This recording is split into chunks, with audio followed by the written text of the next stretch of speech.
The sprawling universe of Stranger Things, Netflix's crown jewel of nostalgic sci-fi horror, has captivated audiences since its unassuming premiere in 2016, weaving a tapestry of interdimensional dread, heartfelt coming-of-age tales, and synth-pop reverence for the 1980s. Created by the visionary Duffer brothers, Ross and Matt, the series exploded from a modest homage to Spielbergian adventures like E.T. the Extraterrestrial and The Goonies into a global phenomenon, amassing over 1.3 billion hours viewed worldwide and spawning a merchandising empire that rivals Star Wars in scope. Its blend of supernatural terror, think demogorgons lurking in the shadows of Hawkins, Indiana, and the poignant awkwardness of adolescence has made it a cultural touchstone, influencing everything from fashion trends, Hello, 11's buzzcut and bloodied nose, to viral TikTok challenges recreating the show's iconic dance sequences. Now, as the fifth and final season hurtles toward its explosive conclusion, the production faces its most profound challenge yet, a dramatic cast shakeup that bids farewell to two beloved ensemble members, Joseph Quinn and Eduardo Franco. This departure isn't merely a logistical footnote, it's a seismic shift that underscores the series' themes of loss, resilience, and the inexorable march of time, mirroring the characters' own brushes with mortality in the ever-encroaching Upside Down. To fully appreciate this moment, one must rewind to the Duffers' prescient blueprint laid out 7 years prior. In a heartfelt letter to fans dated February 2022, the brothers reflected on their ambitious origins. 7 years ago we planned out the complete story arc for Stranger Things. At the time, we predicted the story would last 4 to 5 seasons. It proved too large to tell in 4, but as you'll soon see for yourselves, we are now hurling toward our finale. This expansion, born from the organic growth of storylines that ballooned beyond initial confines, transformed what was envisioned as a tight quartet of seasons into a 5-act epic. The delay, exacerbated by the 2023 Hollywood strikes and the COVID-19 pandemic, only heightened anticipation, with production finally wrapping in late 2024 after a grueling shoot that saw the cast age from wide-eyed preteens to poised young adults. The final installment, comprising 8 meticulously crafted episodes, promises to tie up loose ends from the Mind Flayer's psychic assaults to Vecna's clock-chiming curses, all while delivering the emotional gut punch of parting ways with Hawkins' ragtag heroes. At the epicenter of this shakeup are Quinn and Franco, whose characters, Eddie the Freak, Munson and Argyle respectively, burst onto the scene in Season 4 like meteors, injecting fresh vitality into the fray. Quinn's Eddie, the long-haired Dungeons & Dragons dungeon master and heavy metal enthusiast from the Hellfire Club, became an instant icon with his sacrificial stand against Vecna's bats in the Creel House finale. Clad in ripped jeans, a corroded coffin band tee, and wielding an electric guitar as a weapon of defiance, Eddie's rendition of Metallica's Master of Puppets atop a trailer-turned-stage wasn't just a rock and roll exorcism. It was a declaration of unapologetic individuality in a world bent on conformity.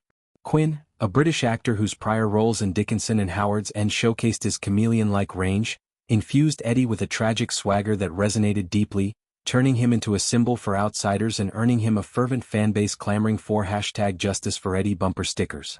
His departure, confirmed as non-negotiable due to narrative closure, Eddie's apparent demise leaves little room for resurrection without undermining the stakes, leaves a void in the group's morale, forcing the survivors to channel his rebellious spirit without his magnetic presence.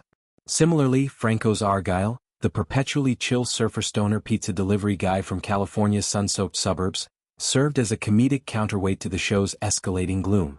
Introduced as Jonathan Byers' unlikely sidekick, Argyle's wide-eyed wonder at the Upside Down's horrors, coupled with his penchant for philosophizing over pineapple-topped pies and blasting California Dreamin' from his van speakers, provided levity amid the body horror.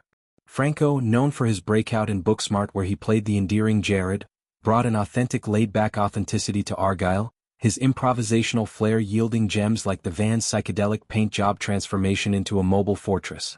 His exit, tied to the storyline's pivot back to Hawkins after Season 4's West Coast detour, signifies the end of that sunny interlude, compelling the narrative to reckon with the isolation of the core ensemble as they face the Upside Down's full-scale invasion without Argyle's grounding humor. Yet this shakeup is tempered by the triumphant return of the series' bedrock stars, a constellation of talent that has grown alongside the show. Millie Bobby Brown reprises her role as Jane 11 Ives, the telekinetic powerhouse whose journey from lab experiment to empowered teen has been the emotional North Star. Now 21, Brown's evolution, from child actor navigating fame's pitfalls to a multifaceted producer on projects like Enola Holmes, mirrors Eleven's arc of self-discovery, her shaved head vulnerability giving way to fierce, ego-wielding agency. Winona Ryder returns as Joyce Byers, the indomitable single mom whose Christmas lights, Morse code communications and unyielding maternal ferocity have defined maternal heroism in the genre. Ryder, a 90s icon reborn through this role, brings layers of haunted wisdom drawn from her own battles with anxiety and industry scrutiny. David Harbour's Jim Hopper, the gruff yet tender police chief thawed from Soviet gulags, anchors the paternal side, his bear-like hugs and wry one-liners a balm against the apocalypse. Harbour's post-Black Widow gravitas adds gravitas to Hopper's redemption quest. The teen brigade remains robust. Finn Wolfhard as the lanky, horror-obsessed Mike Wheeler, whose awkward romance with Eleven has spanned bike rides and blood pacts. Noah Schnapp as the telepathic Will Byers, whose unspoken longings and upside-down scars culminate in a season-long exploration of identity. Joe Keery's Steve Harrington, the erstwhile jock-turned-babysitter supreme, whose nail-bat swings and far-fetched flirting have made him a fan-favorite heartthrob. Natalia Dyer's Nancy Wheeler, the investigative journalist whose typewriter-clacking tenacity evolves from girl next door to gun-toting warrior. Sadie Sink's Max Mayfield, the skateboarding firecracker grappling with grief and guilt after her Vecna-induced coma. Caleb McLaughlin's Lucas Sinclair, the basketball star whose loyalty shines through family fractures. Gatton Matarazzo's Dustin Henderson, the curly-haired inventor whose tooth-gapped grin and curry-quoting quips embody the show's joyful nerdery. Charlie Heaton's Jonathan Byers, the brooding photographer whose quiet intensity deepens the Byers family lore.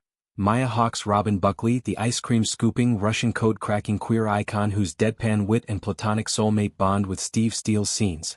And Priya Ferguson's Erica Sinclair, the pint-sized savage whose one-liners like, "adulting is for quitters," have elevated her from side character to sassy staple.